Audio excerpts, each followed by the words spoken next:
Hello, my loves. It's me, Tayris, giving you a little note from the editor. So this week, we're talking about our coming out stories and our journeys. And to be honest, we're really proud of the episode we put forward, and I really hope you're going to enjoy listening. We do really just want to stick in a quick little trigger warning, because given the topic, we do discuss things like family relationships and suicide and mental health. And I promise the second half of the episode is a lot lighter, but I just wanted to give you a heads up before you listen. But yeah, we're really proud of this episode, and so I hope you enjoy it as much as we enjoy being present in this space. So kiss from us. 3, 2, 1. Ooh, the warp. It's like, ooh, isn't it? Hello, my honeys. How are you? Hello, darlings. I'm all right. How are you? Yeah, I'm asking you. We like to have fun here. My name is Tayris. I'm Daphne. And you are back at another episode of The Gag. Me mind on fire. Me so on fire. Feeling hot. I don't know why I'm doing pigeon calls. How are you, babe? How's your day been? Good, thank you. The US Traitors just got released onto iPlayer, Oh. so it's been less than 24 hours and have finished. Mom's thank you very the word. much. Mom. I really do think you should get into it. I will do it at some point. I've just got a lot of things going on in my life, you know. And they've secured rights with the Australian Traitors too. So Yeah, it's the just, it's just too fucking And much. like you say, the Down Under version's always better, like Real Housewives, like Drag Race. I had to watch it on Daily Motion, and there were so many adverts. But on La Grupa? La Grupa, no, not on, not Drag Race. Not legally, no. No, yeah, I know you want to talk about Down But Under. can we talk about how short the episodes are? Oh, the 40 minutes, yeah. Yeah. And the thing is, I was like... I love Drag Race TikTok. Yeah. They've got the contestants from there. They've got the time frames from there. And I didn't realise they'd go so in on this TikTok narrative this season, being like, yeah, if you do TikTok, that defines who you are on this show. And I was like, Mama, I don't, maybe it's because I don't need TikTok. But we know Zach Bennett runs my TikTok, so I'm sure you'll catch him. Runs your TikTok that you haven't even uploaded one video. And there's 2 videos on there, Mama. Oh. So I've more than doubled your expectation. God, Oiga Bolt. How have you been this week? Good, yeah. So if you're watching at home, it's getting to the point again where my makeup's going to start looking clapped, because now we're filming them after gigs and not before gigs. But yeah, no, I've been good. Can't relate. Oh, yeah. I mean, you're booked as soon as you open that calendar, I promise you. Party bag, here she comes. Now, am I going to open it? Am I going to open it? Naughty, No. you are teasing them. Putting it back in my dummy bag. But no, I'm good, babe. I'm good. I'm just working hard, working. She good. No, but it's what we've been up to today. Well, as I said, the Traitors US. Oh, I thought, okay, you've been watching it. Okay, right, Yeah. Right. There was 10 episodes. It's been less than 24 hours, and I've finished them. How? Wait, how? Why are there only 10? They just uploaded them all at once. Oh, so is the season already finished? It's called binge viewing. Go ahead. Do you want Emmy nominated Come gay on, shit? I support it. You know, I'm not yet. I'm yet to come out as a Traitors fan. Segue.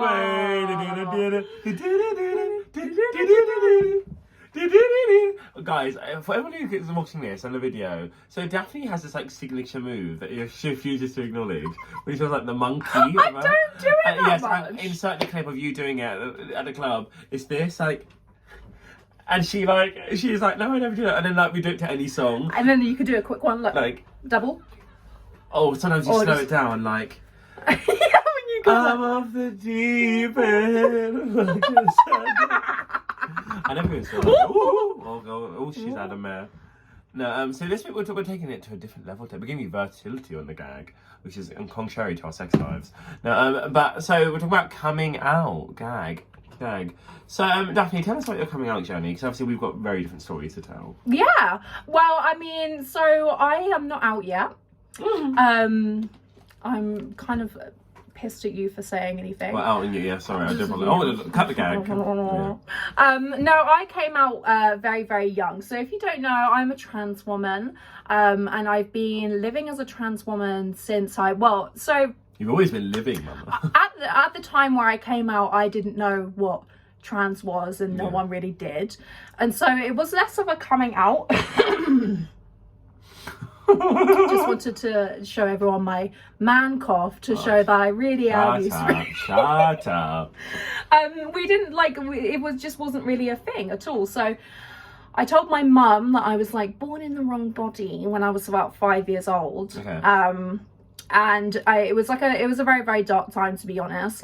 Trigger warning for this episode, we are going to be talking about some deeper stuff. But yeah, so when I was younger, I was a very, very unhappy child, and I basically tried to take my life when I was 5, because I didn't know how I could continue with what was happening. The stuff that was surrounding me was like really, really intense at the time, but we had no idea how to kind of diagnose it or what was happening. Like, so when I was younger, I saw Big Brother for the very first time, and I saw a woman called Nadia on it, who was the most chaotic person I've ever seen. But her storyline was she was trans, and she didn't like tell the rest of the housemates that she was trans. And that to me just blew my mind. It was like, this used to be a boy, now a girl, now this like, not only a girl, but like this like unapologetic, loud, like very garish girl. It just blew my mind, and like I knew that was something that was not, I didn't know if it was going to be achievable for me in my lifetime, but I know that was something that actually could happen.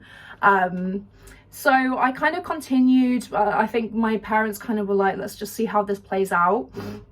But I was like a very just miserable kid until it came to the point of like, oh, she's changing bodies. Well, he at the time, and he's like clearly very, very distressed about it. So yeah, my parents kind of looked up everything they could of, and like literally typed in what happens when my son wants to be a girl. Yeah. And yeah, they found Mermaids, which is an incredible charity now, but at the time it was just, I think, 4 kids in the living room. Yeah, oh yeah, like I went to the first ever like residential thing that they had. It was like the first time I ever met kids, or like, well, they were all kind of a little bit older than me, but they were still under 16, so like blew my mind.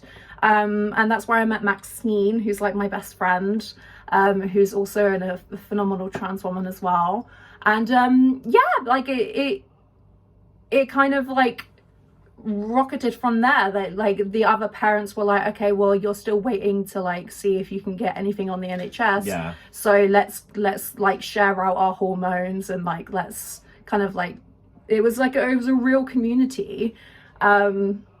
And then I couldn't get hormones in the UK, so I had to go to America to get hormones and to get treatment. And it's still like the waiting times now, like there are like under 16 is allowed now, but at the time it just wasn't allowed. You had to be 16 in order to start hormone treatment. I came out twice, it feels like, because like I came out initially, the whole trans thing, but I was very much like, if I'm going to do this, I want to be in complete stealth. I just want to change from one day to the next, which seems fucking mental. So I went to school, like in hindsight, that seems crazy to me, that like I thought I would be able to like get away with like just suddenly changing and no one noticing a thing. So one day I literally went to school as a boy. The next day I decided to wear the girls' school uniform, and I went in as a girl. And it was, in hindsight, such a ballsy move. Yeah, you better work, especially of the time as well. So how old? Of the that's time, what we were, I like 2008. Like, yeah, 2008. So I was 11, and yeah, I was the first trans child to transition at like a primary school age. And I remember like just being like, okay, well, I don't really care about like the opinions of like the children here at the school, because I'm going to be going to secondary school in a few months anyway. Surprisingly, everyone was like okay-ish about it. Like everyone just thought it was really weird. I was always a really weird kid anyway, that like didn't really have friends, so it didn't really like affect too much like socially. But then when I went to high school, I was like, okay, I'm going to be in complete stealth. No one's going to know, blah, blah, blah. Obviously, small town, like, rumors get around. So, like, at the beginning of the first day, I was already being beaten up. Like, so, like, that plan didn't work. But I was adamant throughout the whole time that I just was going to stick to my story and be like, no, I've always been a girl, blah, blah, blah. And I had, like, media attention and, like, you know, like, reporters coming to the school asking to see the tranny, like, breaking into our house. Like, it was like a very intense time, but I was still adamant that I was gonna keep stum about it. And then when I was so like I dropped out of school because like I was just I was a bit of like a fuck society kind of child. Fuck the police. Time to hang out with Bimini.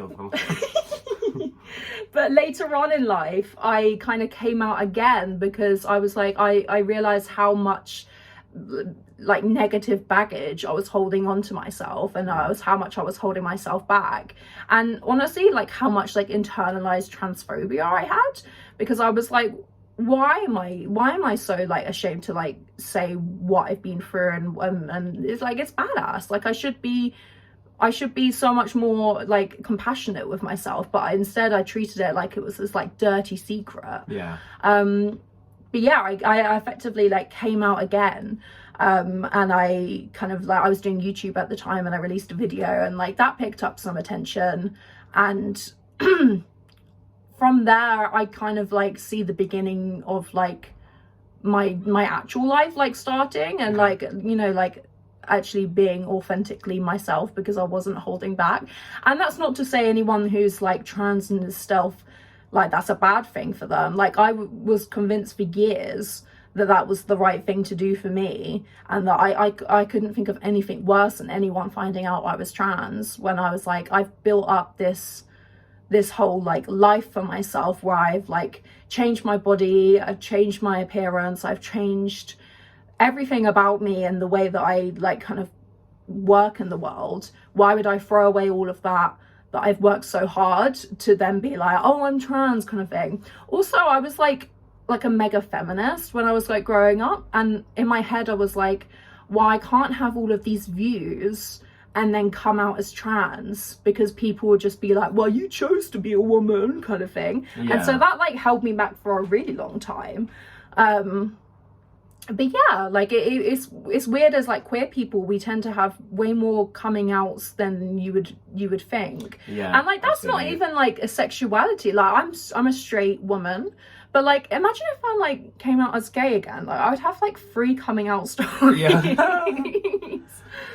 But yeah, what about you? How was your coming out? So I think like you said, like, I think it's so interesting when you realise the zeitgeist of like how like people come into themselves and like find queer identity within themselves. Because finding off because essentially like you said, like you realise at a very young age, and I always find it like quite not shocking, but like I find it so intriguing when you meet people who like didn't realise, no matter what identity they are, like sexuality, whatever, who didn't realise till like, you know, 20, 30. I've got friends who realised in their mid-20s about their sexuality, and I find that so fascinating, because I mean, like for me, I was kind of really cognizant of it from like the big jump. Yeah. And we laugh about it now. Like sometimes my Animaniacs came on screen, and you went crazy. Yeah, no, I was like, that's a man, Maury. I was like, no, but I was like, okay. I was very clearly in tune with like my queerness from a young age. Like example, so I remember coming home from school and talking to Mum one day and be like, oh, and she said, what's wrong? And I was like, I must have been about like 5, 6, and she was like, I was like, oh, everyone's starting to get girlfriends at school, and I don't want that. I'd much rather have a boyfriend. And Mum was like, oh, okay, we'll like compartmentalise this. We'll come back to that. And I'm very lucky in the sense that like I very much consider it a privilege to know that my family would always love me unconditionally. Yeah. And like example, like I've said it before on the gag, but like I grew up like poor, and we love to be like, I am from the hood. I'm not really from the hood. I'm from Eastbourne. That's not the hood. Yeah. But like I grew up like with little to no money. Yeah. And every time I'm coming home, I'll be walking home from primary school, and like I wonder if we have food today, and I wonder if we have electric today, you know. And like one of the things we do every now and again to like splurge is we just go on like a big charity shop haul and just get like all these different things. And then we used to get dresses for me as well, and I put them in the house. I'm like, oh, maybe one day I'll be Taylor. And now I'm only half names not off, you know, like. But yeah, I was very clearly like in tune with the fact. And I guess part of me as I grew up was like, oh, was that because? So basically, my dad was like semi in the picture, but not like fully. And he came into my life like a lot more from the age of like 9, 10 onwards. And I was like, oh, as you start to like realise things about yourself, I'm like, oh, is that because I didn't have like an active, constant like male role model to like butch me up? You know, living in an all feminine like woman household with my mum and my sister. It was my little brother, but he was like 4. He wasn't all kind of like geezer, you know. Yeah. So you just really develop like those feminine traits, and that's what you inherit. But I think that I really realised about myself, and like I feel very fortunate in the sense that like with my family, we never even bothered to have the coming out conversation. Like I did with my friends. I think that was more more to be polite or more to just so, because I got to the point where like I always distinctly remember coming home, leaving Spanish one day with Kira and Georgie and waiting for the bus, and I was just doing something feminine, and they were like, "Oh, are you gay?" And this was right before summer holidays, and I was like, "Oh, no," and I was like, "Okay," but then the conversation ended. I was like, why have I said no to that though? Yeah. Because I know that's true. And I think before then, to be honest, I'd been kind of like really booked. No, really like, no, that's not really booked. I've been like, because I had like anger management issues, I think all the residual like childhood traumas and I'm coming into myself and then having a male model in my family again when my dad came back into the picture like full time. I think I'd suddenly shifted from being like, not really masculine, but like trying to be as masculine as I can, so I can hang out with like the cool boys, whatever. And then realizing, starting to hang out with people like Eric and Brett and the Ginger twins who've all come out as queer now since. So we really I think you just find those people in your life and you need to find them. It's weird that there was like no other queer kids, as far as I was aware, in any of my schools growing up. Like, because where did you grow up? Hassocks, little tiny village. And like I was thinking, like when I went into like high school, I was like, well, like at least there'll probably be some gay boys there at some point. And there never was. Like I always just assumed that I would find that, like, even though I was like in stealth, I just always assumed that I would find like a queer adjacent group. No, yeah, absolutely. Which I never really did, and I think that was just purely just down to like growing up in a little tiny small-minded village. Yeah, because even though like Eastbourne, I grew up in Eastbourne. That is like it's a liberal place. Like culturally, it's very pleasant. Not as in like racial culture, but as in like there's lots of art galleries and there's lots of theatres because it's like a retirement town for like the OAPs. So I always knew that, and also living in such a close vicinity to Brighton regardless, I always knew that like it was going to be a safe place for me to grow up. And like it's weird now as an adult, the things that made me reflect upon my childhood and be like, oh, things I necessarily like took for granted. Like one in particular is my dad. Like my dad is like, his faith in me is like never faltered, even like career wise. I think he knew how academic I was, and I was like a straight AA star student. I was like, okay, I'm gonna do theatre, and he was like, if that's what's making me happy, sure. And then I was like, okay, the theatre thing is kind of working out to some extent. I'm gonna be a drag queen instead. And I don't think I even really told him about the drag properly. I just came downstairs one time, and my friend Shannon, who watches the Gag Break, hey girl, came downstairs, and we were gonna go see Kim Chi at the Powder Room live, and that was my first time in drag, like in full drag. And I think I told him I was going to do it, but then I was like, hi, and he's like, hey, and he's like, oh, do you want to lift to the station? I was like, yes please. And then like just go over. Your dad is such I know, and I think it's as well, like he's some like Jamaican man, his mid-50s, and I think growing up I was like, oh, of course he's got to love me, he's my dad. Actually, that's not really true. No, like we're very lucky like, to have like between like my dad and like your mum and like our family and whatever, like we're very lucky to have especially family a Jamaican background. There are so many horror stories of it's still very dads taboo that out there. are very, very toxic. And like I remember we had one really awkward conversation about it. It was the only time we ever kind of, and now I can just talk about my life and like talk about being gay or whatever, but I think the only time we ever probably had like affronted, and it was my fault. Like, so basically I was so Steph, who also watches, she was living in China at the time, teaching out there, and she was stuck out there because of COVID. So we used to have like little Zoom calls with us two and Eric. We're having a Zoom call, and then we were just talking about being disowned, and Dad was walking past my bedroom at the same time, and I was like, Dad, and he was like, yeah, and I was like, when I realised I was gay, do you ever think about disowning me, like chuckle with a friend? And he switched, and I was like, he was like, absolutely not. It was like, what's your surname? Or government name. What's your surname? And I said, oh, Chambers. And he was like, yeah, that means you're my son. He walked away and I was like, that's so uncomfortable. But no, I was like, very, very sweet. It's only uncomfortable because like Steph and Eric always in this conversation like, like, oh, work, pop off.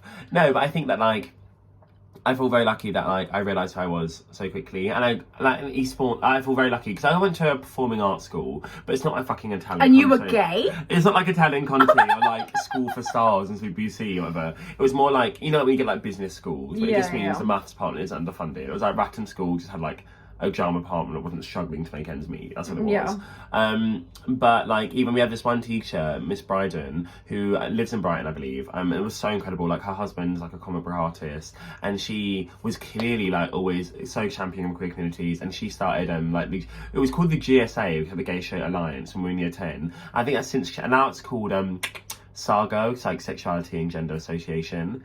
And we've talked a few times about me going back to like talk to the kids and that there. Yeah. Which I in drag, which I'd love to at some point. But yeah, I feel very lucky that like the school unit I was in, and even even the bullies in Eastbourne, like they just bullied you because they disliked you and not because of who you were. Like they just how we find you to be a jarring person. Yeah. So when Eric used to get quite bullied by the cool kids, I always got off scot free because they lied to me. No, but I did not. We had very different school experiences. But I make sure you still get beaten with that mug, Henny. No, I think 20 like, minutes. it took her 26 minutes to do this makeup block. It took me 20. You could never tell. It took me 26 minutes to do these fucking Victorian space bun It bands. genuinely did. No, but I think like, yeah, I think just like so much of like the foundation of who we are comes from our childhood, and it's interesting to see how that parlays into us as adults. But I'm sure we can talk about it a bit more after the break. Gag! And again, trans in the room. She's black and gay. I'm trans. We make culture. Yeah, well, come on, someone's a geek. So, like, how have you found the experience? So, when did you move to Brighton? I moved to Brighton. When did I move to Brighton? Like 2018, I think. I was like 20. Did you move straight into your old place? I don't think you ever went in there. It was with Fox and Owl. Sorry. My friends Foxisha and Owl. I can't pronounce their last name. But they're quite big activists in Brighton and like trans activists. I actually met them through Mermaids. Okay. But yeah, I moved in there, and then I moved in with my cousins in let's just be cousins. And yeah, no, I've been here for, well, the thing is like I always grew up in Brighton. Like I had luckily I had like a good like friendship group outside of school. So although I like missed out on a lot of like friendships at school and stuff, like I wouldn't care, because like I would go on like a Friday afternoon after school, go out for the weekend in Brighton. I don't know why I didn't like come out or anything like during that time, but like I had boyfriends and stuff like that, and I didn't tell them. But like it wasn't like I was like in a like just like completely in like a middle of like a village in the middle of nowhere kind of thing. Like I had Brighton down the road, and like I had like a dad who's an actor who like put me into like theatre schools and stuff like that. Like so like I had like it was a very liberal upbringing. So I wasn't like suppressed in any kind of way in terms of that. But yeah, when did you move to Brighton? So I started, so I think like especially living in Eastbourne, which was close enough, but like the idea of living, Eric and I always say like the idea of living in Brighton, because like, oh my god, like, we could live here one day and we go here on like a one-off. But so I started working drag in Brighton. So I started drag in Brighton to go to that Kimchi event in 2016. And then I started doing drag, like I won Lip Sync for Your Life, April 2017. And so I had like from that summer on, like a weekly residency at Revenge. And it built up. And then I think during the first lockdown, we started doing the rooftop as it started all lifting. So we're like, no, that was a lie. We weren't doing the rooftop yet. We started doing the bar service. The bar, yeah, the bar was like a me, whole you, other cancelled, era. and Lydia. Yeah. And then obviously you... I hated it. Yeah, you quit and you went back to Sainsbury's. Yeah. He also quit, so just Lydia and I. So I was working like 5 days a week. And then also I was... He didn't quit, mama. Yeah, I know. And then I was also getting McDonald's furlough, because they didn't need everyone back yet, and they were like, if you're not ready to come back, you have to come back. And I was like, yeah, I'm not ready. How feng shui to was you're like, get on up. Barely. Me serving these drinks like, ba ba ba ba. No, so now I was like, oh, do you know what? I'm sitting on a pocket of money that like I don't know when I'm ever going to replicate, because I've got no bills or anything, so I can't do anything. So I was like, oh fuck it, I'm going to move like right now. So then I remember Jackpot Surprise, hey goo. We'd hung out a couple times, we'd met each other a few times at the club, kikied. We'd hung out once over FaceTime. We met up for like coffee or something, and he moaned about his housemates, and I was like, oh, we can move in together because I want to move. And he was like, oh, I'll think about it. And I was like, oh, keen. I mean, in the end, because you were such a keen bee. I wanted to get to B-Town Massive, ASAP Rock, you know. And then I was like, because he was... Oh my god. Sorry, Daphne was doing hoof play over there. Sorry. No, so I was like, Jack, should we move in together? Schnoof. And he was like, yeah, fuck it. Yeah, we actually had a really nice time living. We lived together for like 2 years. The only reason we stopped living together was... Chaotic house. Yeah, loved it. But also, he was more chaotic than I. So anytime I'd be like, oh, I don't know if I'm being too crazy, he'd do something that's like way worse. And I'd be like, oh, thank God, like humbled. Yeah, and we were going to live together again this year, but he thought he was going to move to Manchester, so I moved in with Zach and Rain, who are also incredible honeys. And he was like, no, I'm not moving in. And I was like, oh, it's too late, bitch. Yeah. No, but love him to pieces. Yeah, so I moved to Brighton properly in summer 2020. Yeah. Yeah, in the height of lockdown. Yeah. Yeah. Did you go to Brighton much when you were growing up, other than like, little excursions? Very rarely, like little Did you take a holiday? No, fuck off, bitch.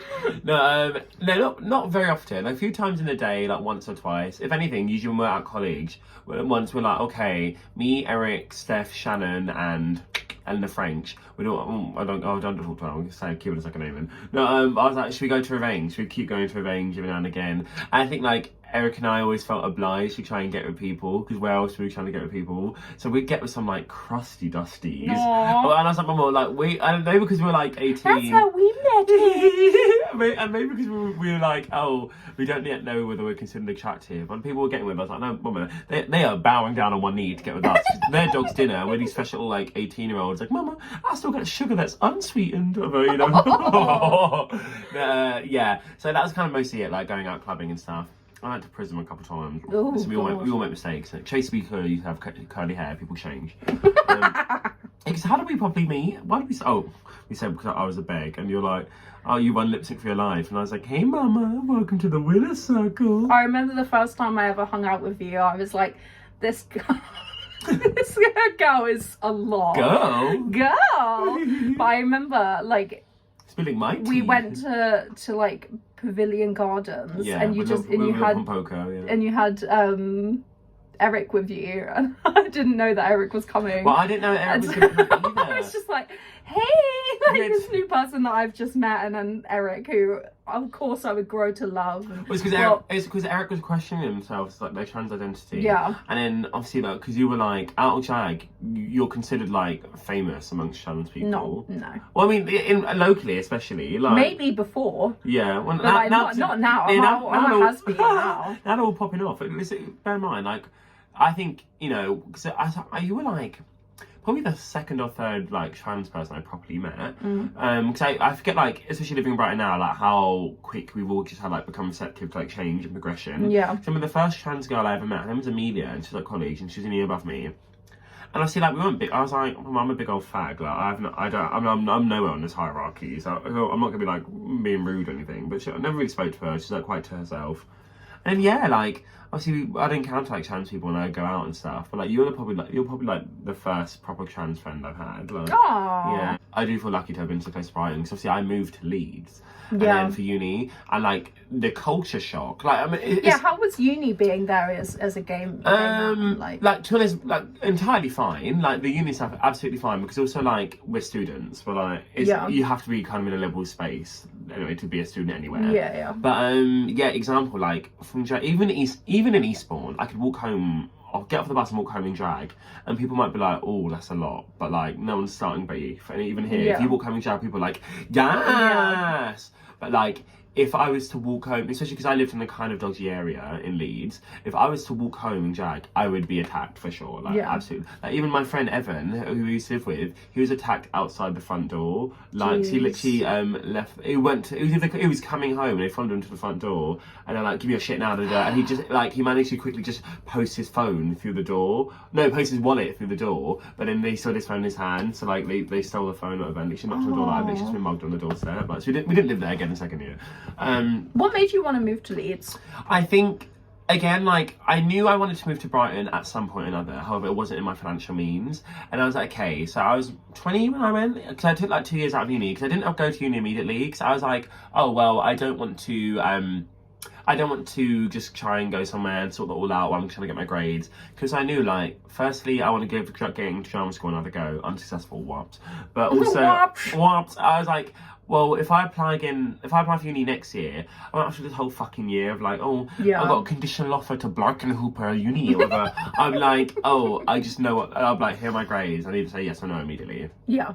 and I have a friend, Tice, and she was at Leeds Uni, and I was like, I don't fucking, I want to get out of the house, like, and I want to go somewhere that's like. I know you went to uni because you wanted to get out of the house. Like, and I was like, I want to go somewhere that's far enough that like it. If I'm like, oh, I want to cook. Just think, I won't have to cook tonight. You know, I can't just go back home to see dad or whatever. Which, you know, was a blessing and a curse in ways, because I think I really struggled at uni because for like financial reasons. When they took my household income, they also included my income at McDonald's, because I was like over a year a taxi out of education, and I was like, yeah, but my income doesn't exist. So I was getting like the bare minimum, and really, like I said, I was poor, so I needed like max thing. So I literally had to drop out, mostly for financial reasons. But also, but then I remember speaking to Jonesy and being like, I'm thinking I'm gonna have to drop out of uni. Could you give me more drag work? And I was like, yeah, absolutely. And I was like, oh, Crosby, here I come. But like, I was talking to my old partner Ethan Law, because basically we were talking about like coming out, and if there's ever been a time we've questioned it, because I don't know. I'm gonna ask you the following question after I've said this. If there's ever been a time where you felt like even in a socially acceptable space, you've made the active decision to not disclose that you're trans. Because when I first went to uni, which I've never been shaken about my identity as a queer person ever, really. But then when I got there, obviously I'd moved in with all these 18-year-olds in halls, whatever, and all these straight boys, and I was like, okay, I'm suddenly like really in a position for the first time in my life where I cannot assume that these people are okay with straight gay queer people, because like I lived in East Mons, close to Brighton, so for the first like week and a half, I just lied and said I was bisexual, which I'm like, oh, can you imagine me sleeping with a woman? I think I'd have a panic attack. Like, but I was like, no. What are you talking about, shit? No, but I was like, oh, like, I just lied. I was like, hey, maybe if I assimilate, and then but also I got like a few days in, I was like, bitch, I'm not gonna be friends with these people anyway, so part. Yeah. But yeah, and I was like, that's the first time, and I think that's the only time I've really been like, I have to actually make a decision to not immediately be like, oh, big fat bum homo, suck cock or whatever, you know, because I'm like, I'm fearing for my safety. But like, how have you found the experience in Brighton? Have you ever found places where like you don't immediately want to share that you're trans? Yeah, 100%. Like so there are times where, even in the trans community, I don't disclose that I'm trans. I feel like it's like relatively like well known now, like that, like, oh, Daphne's trans, but like, so do you remember the Marley? It's now the Actors. Yeah. But it used to be like kind of like a trans hub. And like there were times where I would go and start talking to people, and then they start slagging off like trans people that pass too much, or like trans people that like came out early because they don't know the struggles and blah blah blah. And like I would definitely say it was a different struggle. Like I can't relate to the struggles of someone coming out later on in life, but like I went through things that I know other people didn't have to go through. So there would be times where I would like just be like, okay, well, I'm just not going to mention that I'm trans then.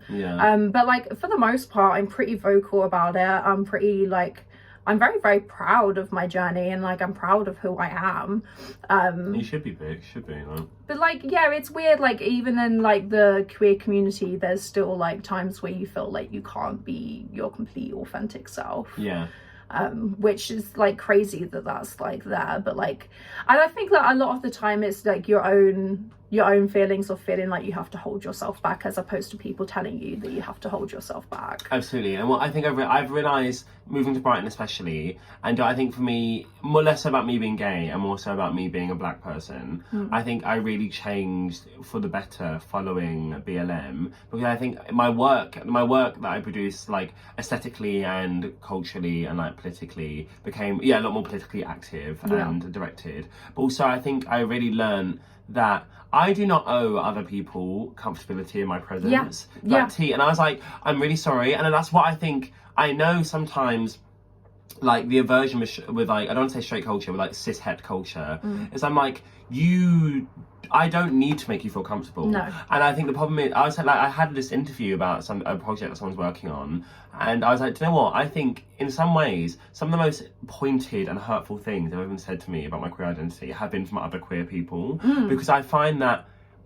I remember I had a really lovely conversation once years ago with this old person who used to do drag in Brighton called Grimm, and they were Jewish heritage, and they said I was like, I never really thought about it in that same vein. But obviously, like even like during BLM, I cannot expect white people to actively think about race the way I think about race, way I think about race. And also, conversely, I cannot expect all like cis-het people to think about queer culture in the way that it matters to me, because it's not a personal struggle to them. Yeah. And I was like Rim was saying, I know I'm not thinking about anti-Semitism as much as I should do, and I like we all can try and better ourselves. I'm like, of course, it's not coming into my mind because it's not an active. It's not directly like affecting you day to day. Yeah, absolutely. And I think so much of it sometimes I'm like, oh, it's so easy to be like completely reject cis-het culture, and we all have to be like, oh, fuck the straights, you know.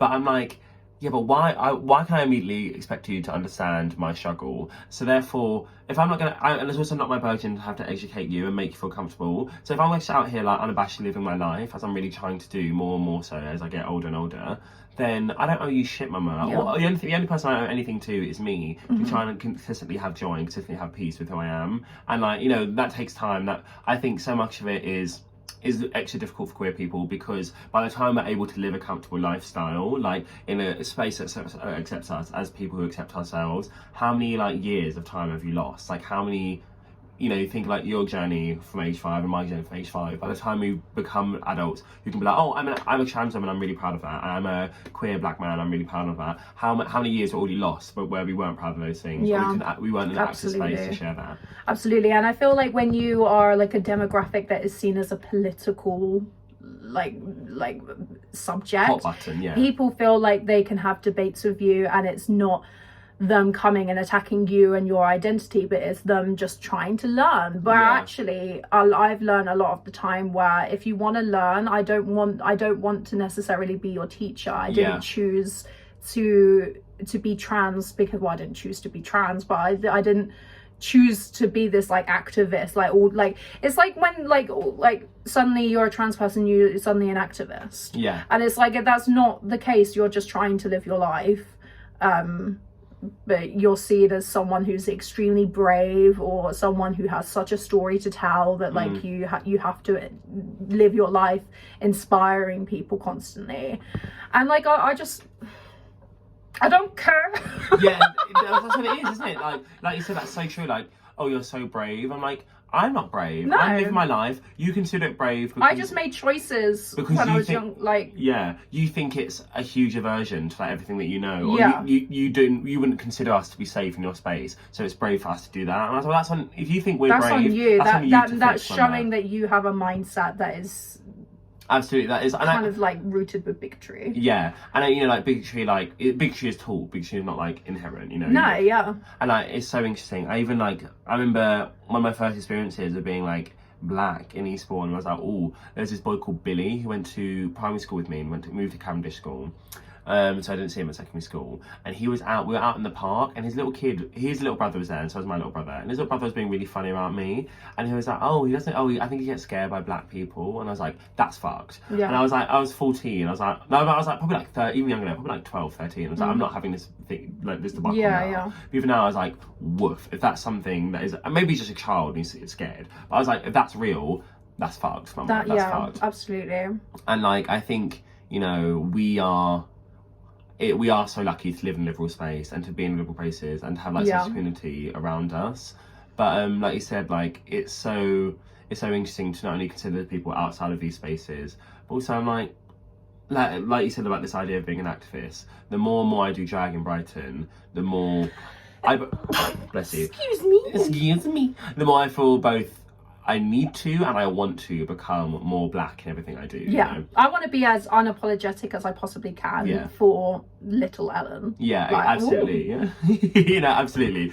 And I'm like, yeah, very true. And it's kind of like, we laugh, but even the smallest things like Glee, I was like, that's a terrible, hideous TV show with outdated dialogue. However, I really drew myself that I can't lie. Like, I felt really comfortable coming out because like there were so many queer characters on TV all that constantly. I think their trans storylines are a bit shoddily handled. Yeah. I think Ryan Murphy loves a gay man, so I was like, my story was very easily told for me to see. And even like, you know, I remember so many people got like funny about watching that Heartstopper show, and he didn't watch it in the end, did you? No, I don't.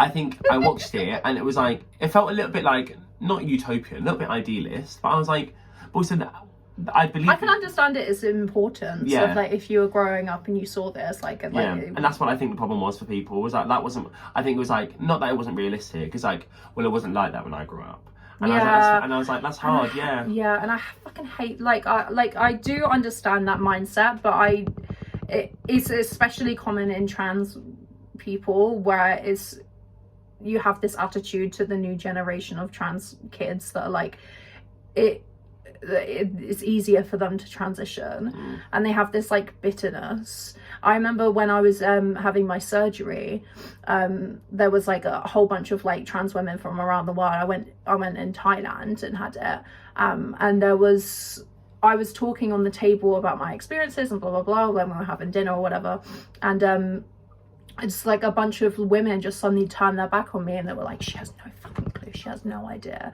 And it's like they wanted to have something that they could all like comrade around and be like, yeah, absolutely, fuck her. Like they're still in like a defense mode. Yeah. And like it's so common in the trans community for it to be like, oh well, I'm more trans than you, or I've got more points on this, like, and it's bizarre. Yeah, like ultimately, like, do you not wish it was easier for yourself? So therefore, do you not wish it's easier for the people to come? You know, absolutely.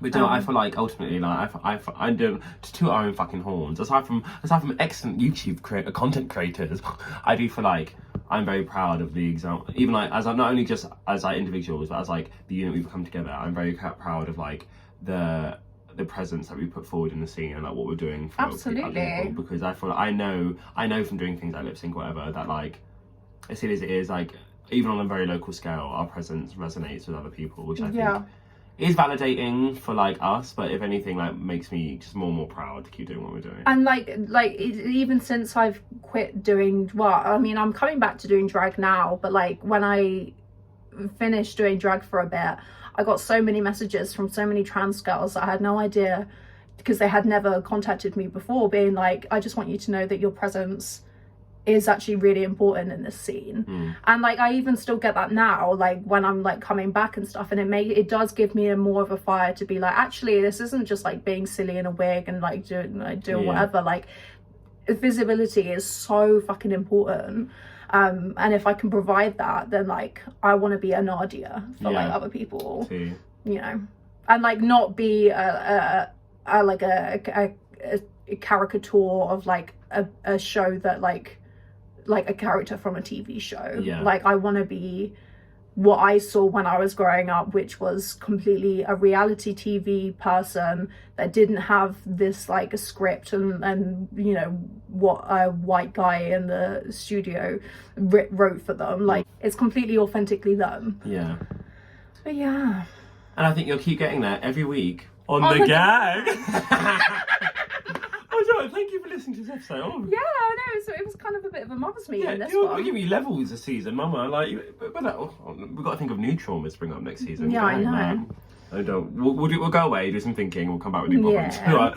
Thank you so much, my honeys. I've been Tayris. I've been Daphne. And you've been the viewers of The Gag. Yeah, we'll see you next week. Whitman and A, Really Rock. Oh, she's caught it. You better walk that fucking duck.